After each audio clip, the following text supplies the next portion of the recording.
So we are pleased to have as our moderator, Alana Semuels. She's a senior economics correspondent with Time magazine, and she's written extensively on housing, land use, and urban issues, including quite a bit on economic and racial disparities across neighborhoods and across cities, which has been one of the themes of the conference. We then have representatives from the two organizations that are co-organizing and sponsoring this conference. Neel Kashkari is the president and CEO of the Federal Reserve Bank of Minneapolis, which has so graciously provided us with this beautiful view over the river and their facilities for the conference. In this role, Neel serves on the Federal Open Market Committee, which, as you probably know, sets interest rates, and oversees all of the bank's operations. He was also instrumental in founding the Opportunity and Inclusive Growth Institute, which Abby runs and which has been sponsoring this event at the bank. Prior to joining the Minneapolis Fed, Neel has had a long and illustrious career in the public sector, the private sector, and everything in between, including when I first moved to California, he was running for governor of California, and I remember some of your campaign speeches. Richard Reeves is joining us from the Brookings Institute. He is a senior fellow in economic studies and the director of the Future of the Middle Class Initiative, which is the part of Brookings that has been working on this conference. Richard's research focuses on the middle class, inequality, and social mobility. He wrote a book in 2017 called Dream Hoarders that discusses how tools like exclusionary zoning help the upper middle class protect and preserve their privileges. So thank you to all three of you for joining us, and we'll look forward to hearing what you have to say. Great. Thanks, both of you, for being here. So we've heard a lot over the last day about how access to opportunity can be stunted because of housing policies and access to housing. So Neel, I want to start with you. We're at this beautiful building overlooking the river at the Federal Reserve Bank of Minneapolis. Why is this something that you're interested in, and what do you think the Fed of Minneapolis' role is in thinking through some of these problems? Thank you, and thanks everybody for the opportunity. When I travel around our region that our Minneapolis Fed covers, which is 6 states in the region, housing comes up everywhere. And it's been coming up so frequently, so top of mind for people, whether it's a red district or blue district, well-to-do area, rural area. It's so widespread. It just made me ask our economists, what's going on? Like, why is something so fundamentally seem to be broken, and why isn't the market able to take care of it? And so, just back to our role at the Fed, we obviously don't control housing policy or set housing policy, but my view is if we have expertise that can shed a light on some of these really important issues, then we're doing a service by shedding that light, providing data and research, and then arming other policymakers with the evidence that they need to make good decisions. And so that's why I do think we have a role to play, even if monetary policy can't directly solve zoning issues, as an example. One of the things that I heard yesterday that really resonated with me is that we have to be really precise on what we mean about housing problems and whose affordability. The perception is widespread that we have an affordable housing problem, but it's very different problems in different parts of the market. And I think one of the things I heard yesterday, that there was a lot of consensus. For very low-income people, they don't actually have an affordability problem, they have an income problem. And the solution for them is likely going to be subsidy-oriented, going to states or the federal government.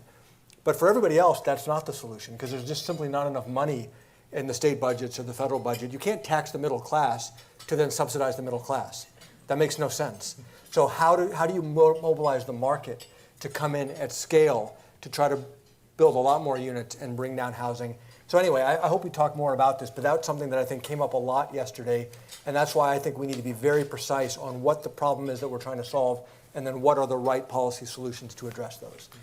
Well, it's interesting, Richard, you've written a lot about how a certain, maybe the top 20, 25% are kind of hoarding some access to opportunity.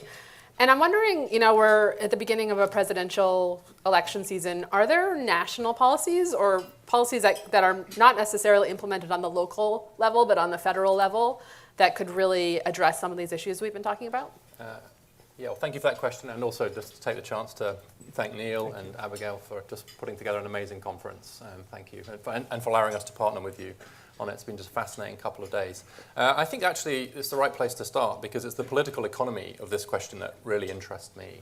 I will add to Neel's comment that it's not just different people, but obviously different people in different places as well. I think Jenny's work shows quite clearly that the problem in City A is very different to City B. But the political economy of this is fascinating for lots of reasons. One is that actually the interaction between different levels of state action here. You've got the federal government does matter. state governments matter and local governments matter, and they matter differently in different ways. At the federal level, of course, one of the big ways in which the government influences the housing market, even before you get into things like fair housing laws, is just through the tax system. I mean, there's big fiscal policy implications for the way that we subsidize through tax breaks, mortgage interest deduction being just the most obvious. You mean mostly for single-family home owners? Yeah, well, that's where it ends up going, yeah. And actually what it does is it seems to just deepen home ownership rather than broaden it. In other words, it looks, from my reading of the evidence anyway, as it just helps people like me to buy an even more expensive house than it would otherwise, rather than helping more people to buy houses. And so it seems like that's a very inefficient way to use the tax system, and that's a lot of money. And so we're affecting the housing market at all these different levels of government, starting from the very top. And so I think someone said yesterday it's time for the federal government to get back into housing big time. I put that out, I sent that out on Twitter because I'm dutifully trying to tweet as much as I can from it, and immediately 3 people said, "Oh no, it shouldn't," and so because I have a very diverse set of followers, and I think that sort of does speak to what's the role of the state in this, and that's going to come up when we talk about local governments and state level government and federal government. And I think it's Neel's point is like, why isn't the market working? Well, where is it not working? Why isn't it working? Because I do think that for the middle class, this is predominantly a making the market work better problem. I agree with that. But the idea that the market's operating outside of what the government's doing through its regulations and taxes, I mean, it's hugely regulated. Well, so if you're going to have the federal government get back into housing in a good way, what does that look like on a policy level? Well, I'd just completely get rid of the mortgage interest deduction, and actually the Trump administration has made a big move in that direction. So, good. I think something we've been talking about for a long time. I think all of that money could then be reallocated into much more support for low-income subsidies. I agree that that's a subsidy issue. We've already heard a lot about the role of housing vouchers, but we also know that the number of people who are eligible for and want a housing voucher outnumbers the people getting it. What's the ratio? Someone in the room will know.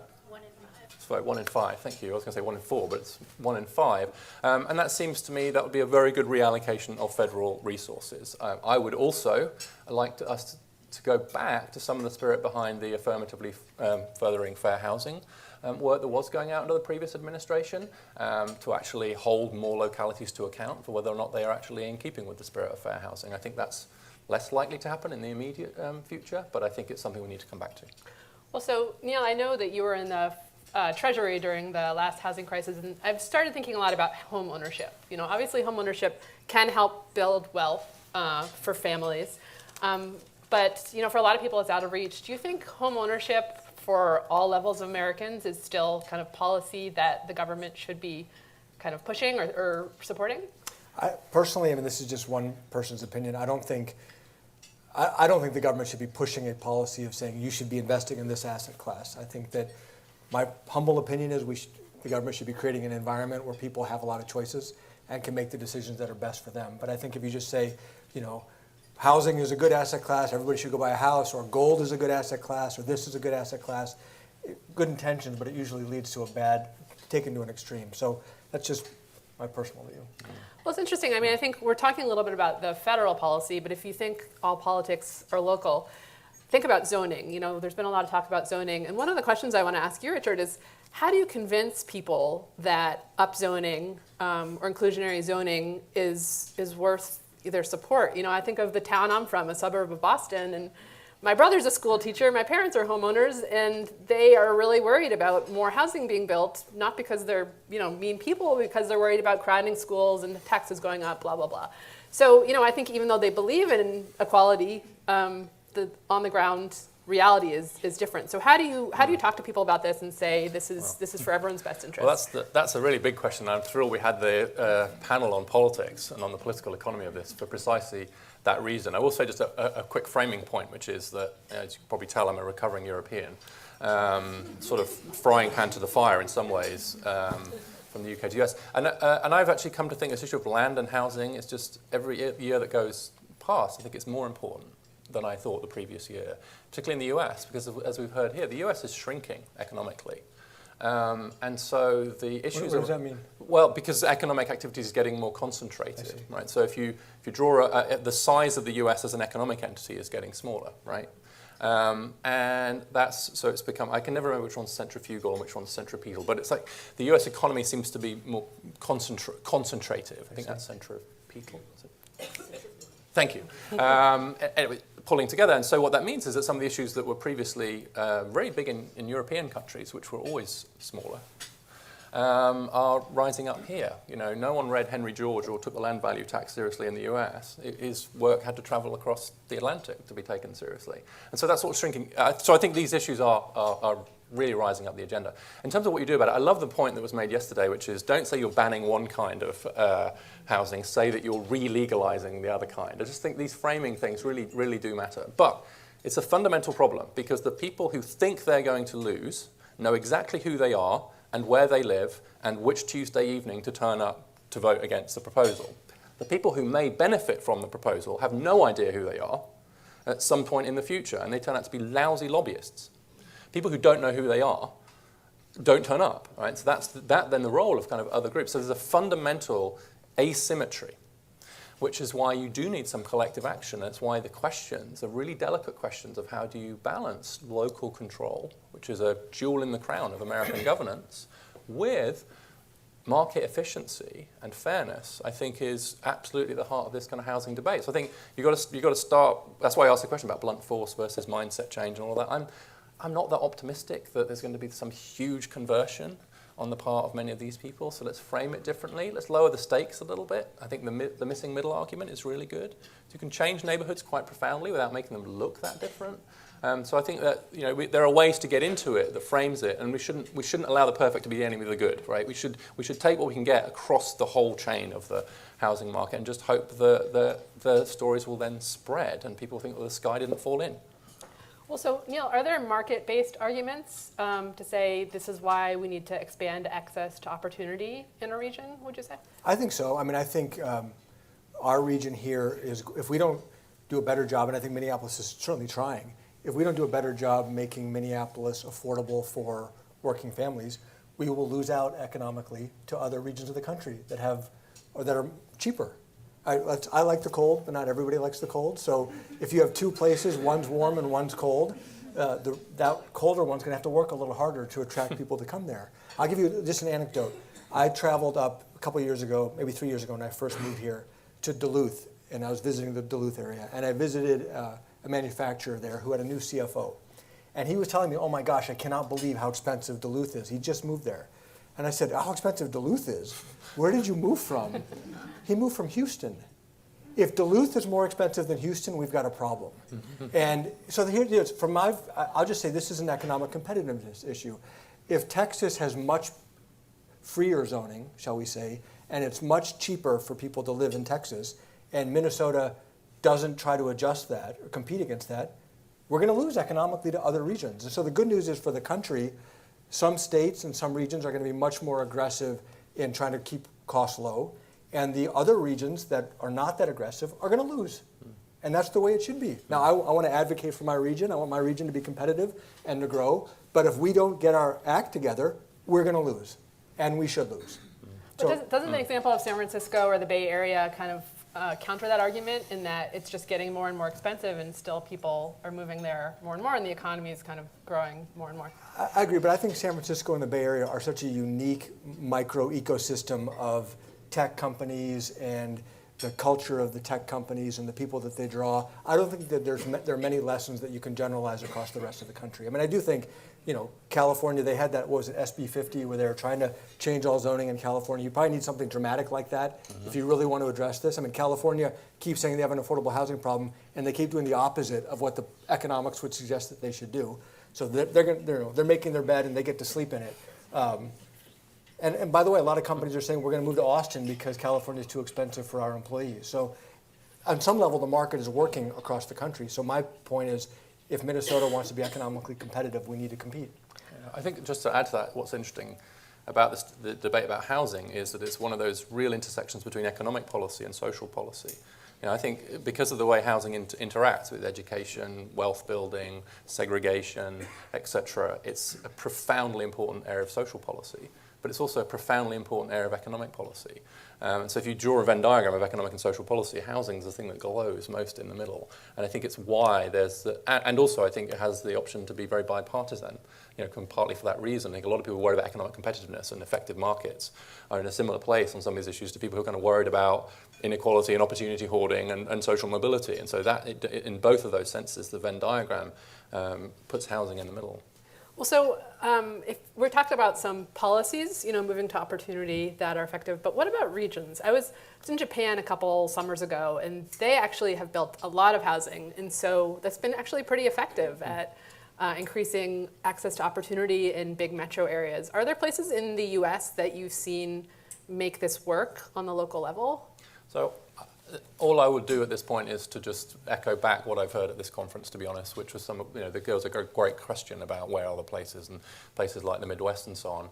And I don't think I have any more knowledge that I could add to that, except again to channel Jenny's work and to say that there's a bit of a tendency, as Neel's comment just, I think, illustrates, look at California. Housing policy people are obsessed with California.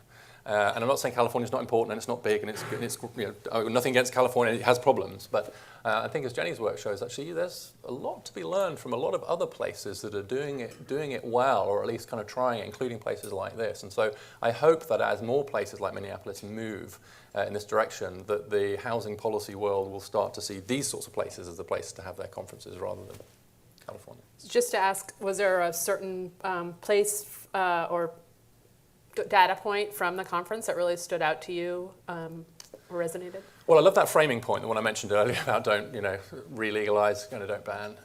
And I very much liked just being able to, I'm a very visual person, so I thought that the chart, and I've forgotten who did it now, someone tell me, with the bubble chart, showing the kind of different, I thought that was a really helpful way to frame it. I immediately kind of captured that and the reason I like that is because it was a very simple way to show the heterogeneity of the issues here, and I think that's something that's really, really important to keep our heads around, because there's always a tendency to say, aha, well, Minneapolis did it that way, so let's just do what Minneapolis did. No, don't do what Minneapolis did. Not to say what Minneapolis isn't terrific, it's one of the reasons we were so excited to partner with this, but it's obviously the case that you're going to have different issues somewhere else. So whilst there are lessons to be learned, there's absolutely no template anywhere, I don't think. And so that the need for a deep sort of local look at what's happening here. Why isn't our market working? Who is it not affordable for and why? And that should drive the housing plan rather than there being some sense that you can just model it or copy it. Right. Well, I think we've talked a little bit about moving people to opportunity, and then there's also the other part of kind of creating opportunity in places. And Neel, I'm wondering, as you kind of travel around your region, if you've seen any places that have been really successful at creating economic hubs that maybe weren't there before and then attracting new people. Well, it's a huge issue because much of our district is rural, and much of rural America is struggling because they're losing their people. Their young people go away to school, they get jobs somewhere else, and they're saying, what's going to happen to our towns? What's happening to our communities? So I mean, this is a topic that comes up all the time. A handful of small cities have done a pretty good job of trying to address this. And honestly, they've embraced immigration as a way to bring in people who want jobs. So I was in Worthington, Minnesota. For decades, they've had meatpacking plants in Worthington. Very diverse community, intentional policy of bringing in immigrants. And their towns are growing, their schools are growing. I mean, one of the big concerns is, oh my gosh, our schools are shrinking. We don't have enough students to even keep the school open. What's going to happen? Now, immigration itself is let's just say it's a challenging conversation to have it sometimes. And I always just do the math. I say you can either allow your town to shrink, you can try to bribe people to move there, subsidize fertility or pay people to move here, or you can embrace immigration. And that's math. And you can decide for yourself which of those three options you want. And only one time have I had somebody that says, slow growth sounds pretty good. I don't like any of the other two options. Usually when I lay out the math, they say, wow, I didn't realize it, but I guess immigration does have a really important role to play. I mean, that's obviously true nationally. It has been true throughout our history, but it's also true in some of these smaller towns that are struggling with lack of, they don't have the critical mass. They don't have people, so then you don't have enough people to sustain a hospital, to sustain the school. You can't attract businesses. It ends up being a vicious cycle if it's not a virtuous one. You'll have seen the EIG work, someone referenced it, I think, on heartland visa ideas, which is actually specifically using immigration policy to try and support some of those places. And I think it's right to say that immigrants are now much more likely to start a business than if you're native born. They are more likely to be geographically mobile. And so some of the kind of issues that we're talking about break very differently if you talk about immigrants. And I endorse entirely the position that you just took on it, which is that there's a kind of dynamism that comes from immigration and always has been the case. The deep question as to whether we should be trying to save places or move people, of course, is one that's very salient right now in political economy, and perhaps we'll get into that later. Well, where do you stand on this? I mean, is it a little bit of both, or do you think we're really moving towards a kind of Japan where people all live in the big cities and that's where the opportunity is always going to be? I see. So my view on this, an observation first, is that when the mainstream economy, people like Larry Summers stand up and say, oh, maybe we need to do more place-based policy after all, which he did a couple of years ago at Brookings, you're like, wow, that's a big moment. Because there's a whole school of kind of economics which is, you don't do that, it's a waste of money, it won't turn places around, invest in people, people move, that's how competitive labour markets work, and that was entirely my view. That's been entirely my view. And that's still honestly what my default is, just because it seems to be so hard to spend money effectively on taking a place that's really genuinely struggling and turn it around. It's not that it can't be done, but whatever the magic that makes that happen, it's really hard to know. And so a lot of money can be spent. If you look at the rural areas that have the highest rates of upward social mobility, they are the ones where the young people live, right? You get upward social mobility by having geographical mobility, and that seems to be stuck in there. The trouble is that people are moving less, as we heard today. So my fear is that the US is becoming a bit sort of more European or Japanese in that it's getting stickier. There's less movement and there's less dynamism of various kinds, but it doesn't have the strong welfare systems of those countries, which can at least keep those places alive. You look at part of me from South Wales, my mother's from South Wales. You look at what happened to the coal mining communities, and all the coal mines shut. Now, they didn't do well, but there was free healthcare, a decent enough income for a lot of people. They got disability and pensions and so on. A lot of their kids, some of them left, but some said. The point was there's a much stronger safety net just built into the British welfare system than there is in the US. So what you don't want is a sort of Europeanization of American geography, but a continued Americanization of American welfare systems. But does that welfare make them stickier? Does it make them less willing to lift up and say, you know what, I just got to go move? Yeah, and that's part of the dilemma. I mean, the question is, how much does it do that? But does it? Yes, absolutely it does. So it makes it easier. That reminds me of, again, northern Minnesota. When I first moved here, people said, you got to go to the Iron Range. A bunch of iron mines have been shut down, and all these iron workers are laid off, these miners. So I went up there, and I met with a bunch of laid off. These are skilled tradesmen, largely. And so I said, 2 hours south in the Twin Cities, there are really great jobs available. Would you consider that? They said, oh, no. We want to live here. We would never consider moving. And my reaction is, well, that's not a public policy problem. I mean... But I think what Richard is talking about is maybe... If people are choosing to stay, so this is a debate I have with Abby all the time. I look at a difference. She's going to tell me I'm wrong. That's okay. I look at a difference between... I'm not sure that mobility is down. Movement is down. Movement and mobility are two different things in my mind. So if people are choosing to move less, we need to understand why they're choosing to move less. And it may be perfectly rational for them to choose to move less. That doesn't necessarily mean they have less opportunity to move.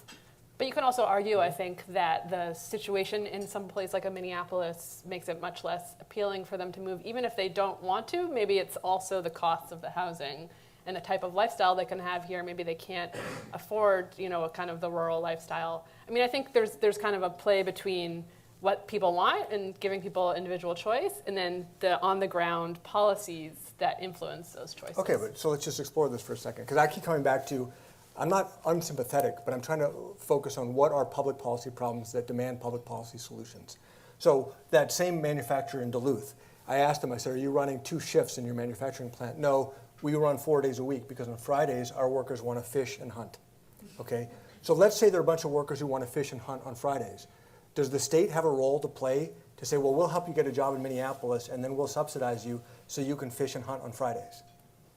Well, I'm just thinking of a man I interviewed. He was from, I believe, rural Wisconsin, and he had lost his job, And he just went on Craigslist, and he found this job in California, the Bay Area, working on a golf course. He had worked at a golf course in rural Minnesota. And so he picked up and he moved to kind of Orinda area, I think, in California.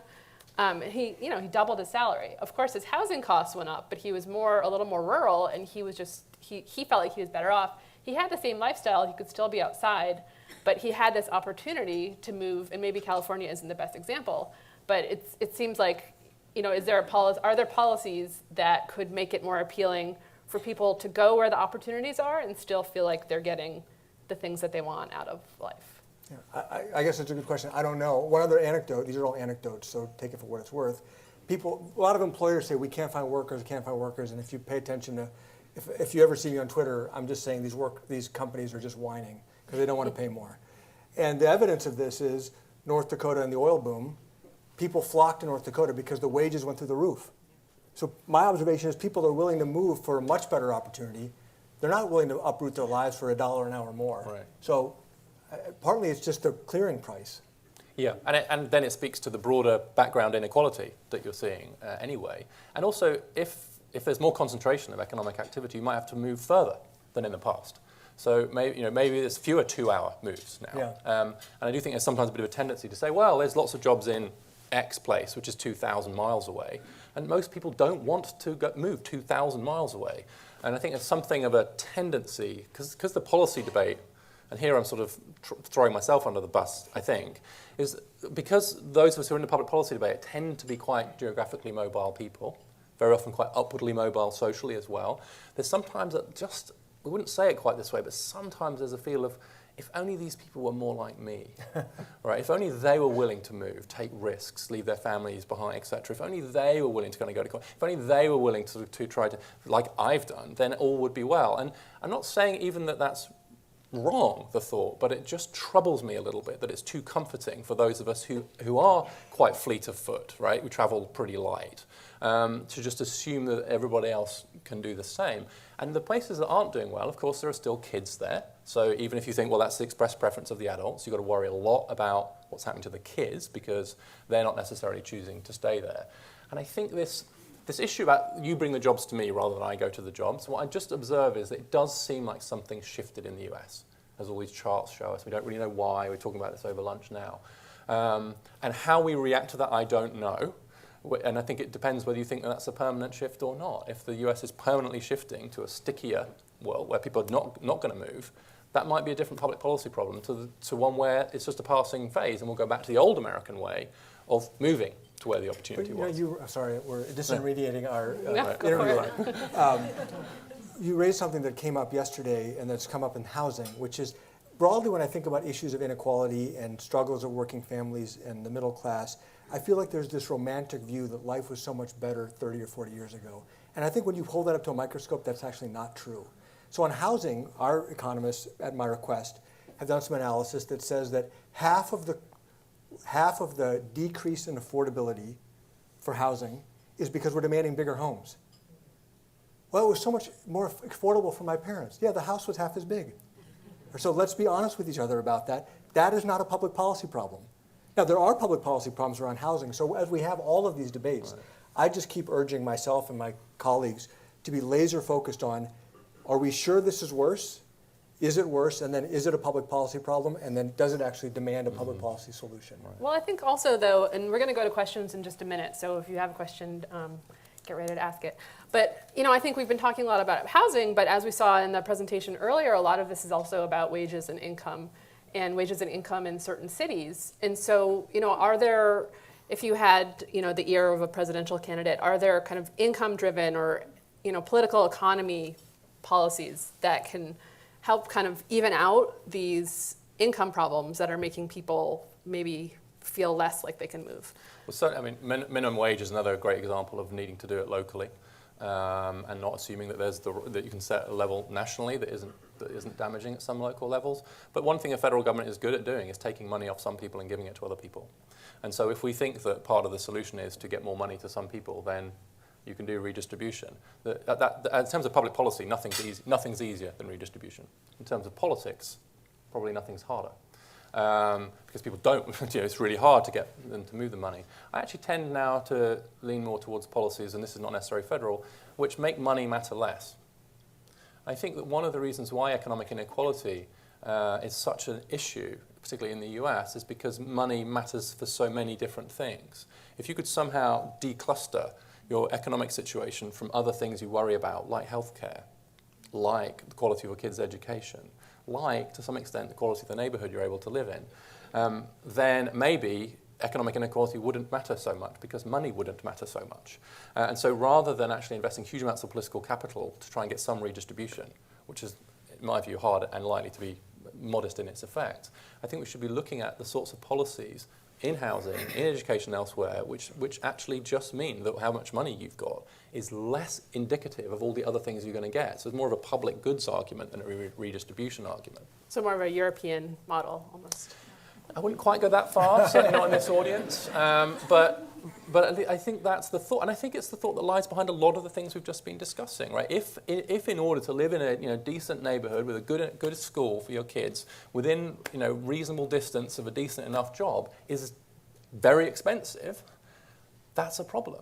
And you could either say, well, let's make that low-income person less low-income by giving them a bunch of money, or you could say, how can we change policy such that it's not so expensive to live somewhere with all of those amenities? And that gets you back to market-based solutions as well as public goods. So I do think it's a combination of a bit of Europeanization around some public goods, and then actually some more marketization in other areas like the housing market, which is frankly very often rigged right now by people like us.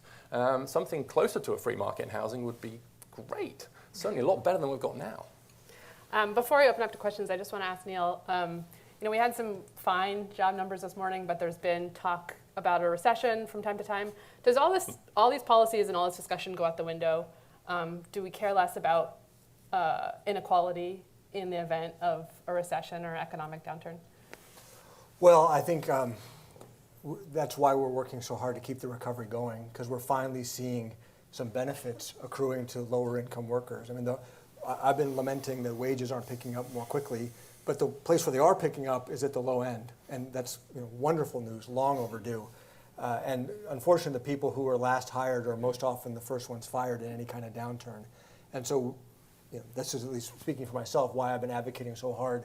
Let's not raise rates prematurely. Let's let the expansion continue. The benefits that we're seeing to people who've been left behind are now finally accruing to them. They got a long way to go before they catch up. So my fear is that if we head into a downturn, it's those folks who are going to bear the brunt of the downturn, as they always do. And so we got to try to avoid that if we possibly can. But I mean, the last couple of years, it's just been it's almost been miraculous in the job market relative to what we thought was possible in terms of, think about this. If you try to design a fiscal package to motivate thousands of businesses to do these extraordinary things, like giving ex-cons a chance, or training workers, or giving people who've been out of the workforce for a number of years, giving them a shot, it would cost hundreds of billions of dollars to design a fiscal package. This is happening because of a tightening labor market and the price signal that's being sent through the entire economy. I mean, it's fabulous, and the benefits are amazing, and we just somehow have to keep it going. So hashtag the market works. The market works if we allow it to work, and if we allow it to continue to strengthen and to continue to tighten. I used to think, when we launched this institute, my view was this is not about monetary policy, but we can use our brains and our expertise to research other things. What I've learned in the last few years is actually monetary policy has a huge role to play. It's actually more powerful than all of this other stuff if we can keep the economy going and keep the price signal being transmitted across the economy. Mm-hmm. Then that creates a context when all of these other interventions can actually take root. Great. I think the hashtag was a tight labor market works. Yeah. Yes, that's a good correction. Thank you. Which I agree with. So we have time for a few questions. So if you have a question for the panel, please raise your hand. And the microphone will come to you so that the people watching online can hear what you're asking. Thank you. Misty Hagemus, I'm a visiting scholar this year here at the Fed at the Institute. I had a question, or I was wondering if you could talk a little bit about the role of telework or not working in the location where your job is, and how that interacts with housing policy in the sense of, like, how should we think about housing policy in the world of today, right? Like USPTO office doesn't even have a central location. Everybody teleworks. So I thought about this because of the comment about people aren't moving as much today in the US as they used to. And I think part of that is driven by the fact that they don't necessarily have to, because they can have a job, headquartered in city A and live in city B and do that work. Well, if that's the case, then that's great. Unfortunately, I think the evidence that it is the case is pretty weak. There are exceptions, of course. You might have referred to one, but do you remember the death of distance? The distance wasn't going to matter anymore. They were all going to be telecommuting. 20 years ago, we were talking about the fact that we'd be, telecommuting from cottages in the middle, and it was great. Kind of the opposite sort of happened, it seems to me. So we're clustering more. People they are in the same places. So we've had the death of distance now. I think it's pretty much dead. The death is dead. Doesn't mean it won't come back to life. Because the danger also now is that we go the other way and say, well, it didn't happen and it's not going to happen. Well, maybe it is. Maybe it just needs better technology. Right? Maybe we're getting closer. I mean, even today, I was very skeptical whether this Brookings beaming in thing was going to work. It was great. And so, so the danger of these things is it's not going to happen. Maybe it will happen, and maybe we could encourage it to happen. Maybe we could ensure that those places do at least have very high quality broadband, for example, so that at least the infrastructure's there to allow for it. It seems to me that for the cost of that, it's worth it, because there's a real upside if we get that right. But thus far, it isn't happening. It turns out people do want to live and work near other people, and that hasn't changed as a result of technology yet. And I think to your hashtag point, it's possible that a tight labor market will lead. I think there was a journal story saying that with the tight labor market, employers were having to, let employees work from whenever. But, it depends on where the economy is going. Right. I think so. Neel, did you want to address that? Okay. Another question? Yeah. So I will just try to ask one question. I've saved it for the very end because I get to help organize the panels with Jenny. And this isn't a fair question because I have no idea what the answer is. Well, if you don't know, then but I'm curious for your thoughts. So we've kind of tiptoed up to, I think, the question of welfare and how we measure welfare. And we heard, I think, some dramatic examples yesterday of how wrong the things we can measure can be when we're trying to think about welfare. So I think it was on the first panel, they gave the example of folks who live in a neighborhood and their housing really appreciates and they're genuinely gnashing their teeth about it because they just wanted their neighborhood to stay the same. And so our price could just give us a completely wrong indicator. Neel, you're making points about if you choose to live in Duluth and you're happy there, the price that you're getting for your labor is not going to be very reflective of that utility and that welfare that you're getting out of there. So I would think the closest we've gotten in this conference is to think about the things that CMTO is trying to measure, which is really intergenerational measures and how kids are doing. And so maybe that's going to be our measure of welfare is, how do your kids do and what choices do your kids have? But that's a really long run measure. So I'm just kind of curious if you would think, how would we look at folks and say, yes, you're doing well, no, you're not doing well, if we're going to kind of get away from wages and house prices as ways to measure that? My staff is not allowed to stump me in these questions. I guess my only approximate answer would be, do people have choices? And then just if people have lots of choices and they make the choice that's right for them, I don't know how we can compare the person who's saying I want to go hunting on Fridays and say he or she is better or worse off than somebody who lives here in the Twin Cities and makes a different decision. If they have choices and they've got the basic skills to be able to have a number of opportunities, that's great. And then God bless them for making the choice that's right for them. In a previous life, I was John Stuart Mill's biographer, and he said, the only freedom worthy of the name is pursuing your own good in your own way, which is an interesting... which is a much more impressive way of saying it. Well, he was... well, it's John Stuart Mill, so he had a the fact that you could pull that out of thin air is impressive itself. No. I wrote his biography. This could go on a long time. But no, I think it's a really interesting question because very often I think we assume we know what we're measuring. First, point number one, I love your intergenerational point. For me anyway, I'm much more troubled by the coefficient between parental income and kids' adult income than I am necessarily by the Gini coefficient at any particular moment in time. Right? It's what's driving the transmission. It's when inequality gets inherited that I think it becomes really troubling, both kind of morally, socially, and economically. But the other point is, I was going to say this in response to something Neel said earlier, which is, How are you doing? What's your welfare compared to what? The reference point is absolutely critical to that discussion. And so what's very often happening in some of these debates, and some of what we were talking about earlier, is you've got a relatively modestly educated white guy living in a small town in the Midwest. When he says, I'm not doing that well you look at it, yeah, you're doing okay. Certainly doing a lot better than, say, a lot of people of color.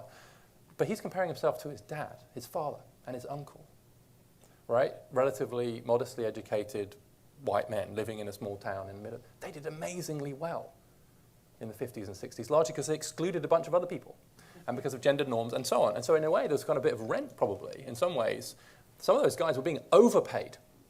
Strong union movement, not so much competition. But if that's your reference point, then wow, you feel really poor. If your reference point is something completely different, someone who is genuinely poor, then that's going to be different too. And so that's part of the problem here, is that the reference points shift all the time. It's back to your house size point again, which is what's a big enough house? Well, it depends how big everyone else's houses are. And so my fear is that as inequality rises, a reference point bias rises as well. And then it gets really hard to take people's subjective opinion on their own welfare as seriously as we might previously have done. And then you want some more objective measures, so you're trying to sort out the differences between preferences and realities. So does that argue against measuring intergenerational mobility? No, it doesn't, because that's, I like measuring income. I think income and wealth increasingly, which is one of the reasons housing is so important. So I think that I still think that is hugely important, because it does get you other things. As I said earlier, I think I'd like it if it got you a bit less in the US. Money matters a little bit less, but it does still hugely matter. I think this question is when you're trying to assess whether what's someone's welfare like, that we have to take into account what their reference point is when they report their welfare. I'm not saying they're wrong to have those reference points, but it is to say I think it explains a lot of this gap that we sometimes see between people's subjective sense of their welfare and what appears to be the case from their balance sheet. We have a question in the back. Hi, my name is Madeline Kovacs. I'm with the Sightline Institute. And Mr. Reeves' point about how to make money matter less really resonated with me. And I think in terms of talking about America and the way a lot of our systems are set up and why money does matter so much in housing, I started thinking about a couple of other things that matter to the American dream, and that's debt. And I was wondering if you could speak to a little bit debt, specifically quote-unquote good debt, like a mortgage or a student loan, and how that's influencing people's housing choices and the housing market right now. Do you want to speak to that? I mean, we hear anecdotally that it's, especially for younger people with huge student loan debts, that it's a big barrier. Either they don't have the financial capacity or it just scares them from taking on more debt, and maybe that's explaining different choices, renting versus owning. I mean, I think broadly speaking, we know that education has only become more important over time, and it's only going to become more important going forward as we're increasingly a knowledge-based economy. So this is a public policy problem. How do we educate more and more of our population with better and better skills without just saddling them with more and more debt? We need to scale our education system in an efficient way so we educate more people at a very high quality at lower cost. So that is in my view, that is a legitimate, important public policy issue that we need to address. And I do think it is spilling over into housing markets and choices that people are making. I would just want to comment. So the wealth and housing point, I think, is important, but I think Neel may have said this earlier, but home ownership is important for wealth building, but it shouldn't be too important, and we need to find other ways to create wealth. Jenny's written a lot about that. On the student loan issue, I think we may sort of switch roles here a little bit in terms of the market. I'm not worried about the people with large amounts of college debt. If they've got a large amount of college debt, it means they went somewhere expensive. And if they went somewhere expensive, it's likely to be a pretty good trade-off. And they're also married to someone else who's got a debt, but they've got great earnings. Look at what's happened to the earnings of that couple. So if you look at household income, the amount of household income going to student debt hasn't risen that much. The people I'm worried about are the people who got a small loan from a for-profit college and didn't complete. Default rates are much higher for people with small loans than with big loans. But the debate about this is dominated, and here I'll do my upper middle class dream hoarder thing, is dominated by upper middle class people who themselves or whose kids are going to really expensive colleges. To which the answer is, well, don't then. It's a bit like someone buying an iPhone and then complaining about how expensive it was. Well, don't. Actually, public, they should have more funding for public universities, absolutely. But my kid, he's going to the university, one of the University of Maryland campuses. It's $10,000 in-state tuition. It's not nothing, but my neighbors who are then sending their kids to somewhere that's $80,000 a year, well, good for them. But don't complain about debt then, right? So what's driving this market, I think, is the willingness of people to just pay extraordinary amounts of money.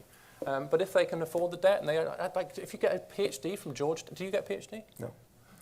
I'd been able to answer these questions if I had a PhD. I don't care. So if you got an undergrad Harvard degree and a Georgetown PhD, and the result of that is you're $120,000 in debt, I don't care.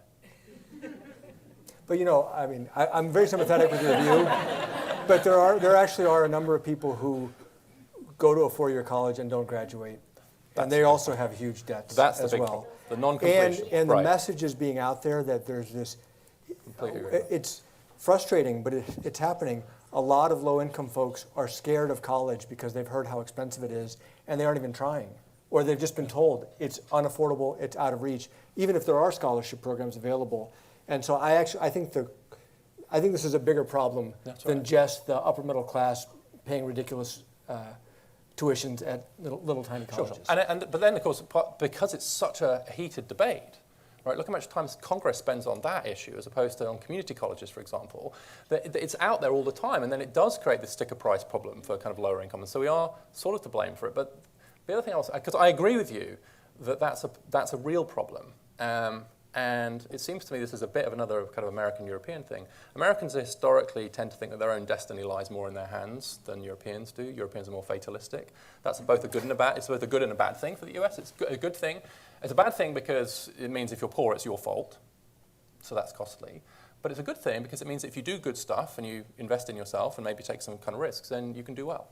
And actually this sense that there is, and I struggle with this in my own work because some of my own work's gloomy, but things are just a bit rubbish right now. You've got Raj's stuff saying absolute mobility is crashing, stagnant wage, blah, blah, blah. There's gloom right around it.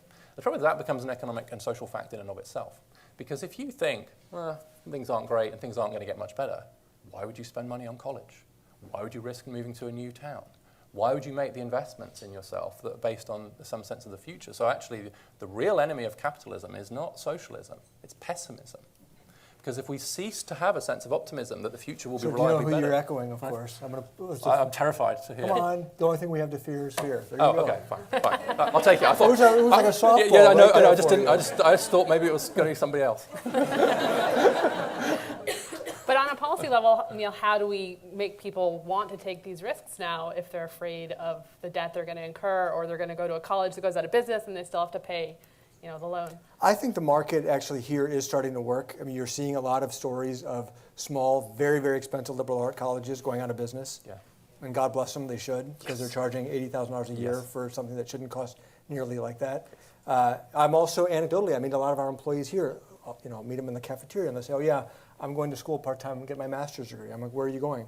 Some online college that they found that they feel really good value, and it really suits them. So I actually think, and by the way, so I have an MBA from Wharton. I took out $100,000 of debt, which I paid off. Full-time MBA programs are also shriveling up because people have better choices staying in the job market. So at some level, the market is working, and if these very, very expensive programs that are not generating positive ROIs, if they go out of business, they should go out of business. All right. And it'll help people make better choices.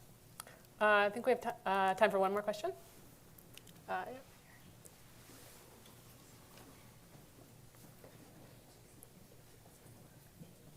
Thanks. I'm going to ask you to tell me what you think about politicizing culture and the slippery slope if we do so. I think that we actually do that, and we've been doing it for a long time, but I'm going to use your example about the women and men who want to fish during the weekends. And so they might not be moving to the city and taking jobs because that's not something that they can do. But if we want to get people to these opportunities, right, shouldn't we be giving them something? And especially when we're talking about tight labor markets, shouldn't we be then saying, well, this is kind of a political issue, this cultural issue. We need people here. They need us, we need them. Let's create some type of policy that allows for people to live out the culture in which they want to live. I think that sometimes the United States has said, no, we don't politicize culture. But when I think about Nordic regions and things like that, culture is politicized, right? It's like there's a subsidy to a certain extent on giving large amounts of vacation. There is people who have families are expected to leave at 5 o'clock so there can be dinner on the table with their families and they have time to cook them.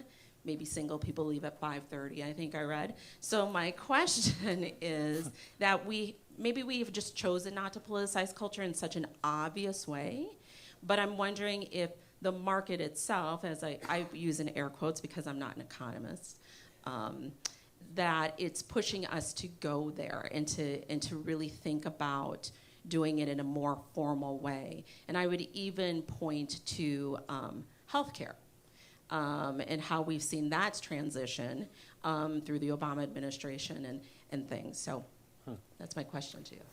Well, that's a complicated question. I guess my reaction is, let's just take the fishing, the person who wants to fish on Fridays or over the weekend, and that's why they want to live in outskirts.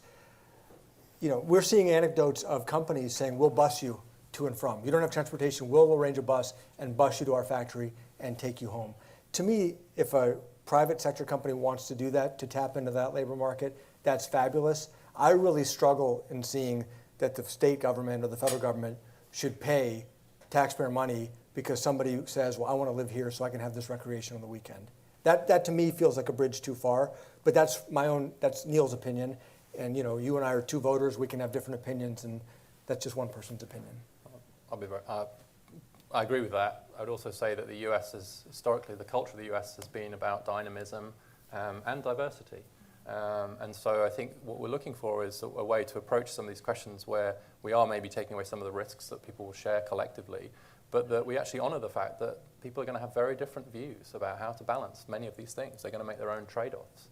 And actually the US, partly because it's so large and diverse, has actually tended in that direction to allow people to make a lot of those choices for themselves and to try and honor a huge diversity of those choices, rather than saying everyone has to have 5 weeks off, everyone has to do this, everyone so on, which is a much more kind of collectivist view of it. And of course, there's a balance to be struck. But one of the things I most admire about the US is that it does, when it's working well, it's very dynamic. Lots going on, and it's very diverse. And I don't just mean diverse in the usual sense of being kind of racially, ethnically diverse, but just very, very different kinds of communities and very, very different kinds of people making very different kinds of choices. And that's historically been a source of great strength and great pride. Great. Well, I think you wanted to close us out. Yeah. So first, I want to have a round of applause and thank an excellent closing panel. Thank you.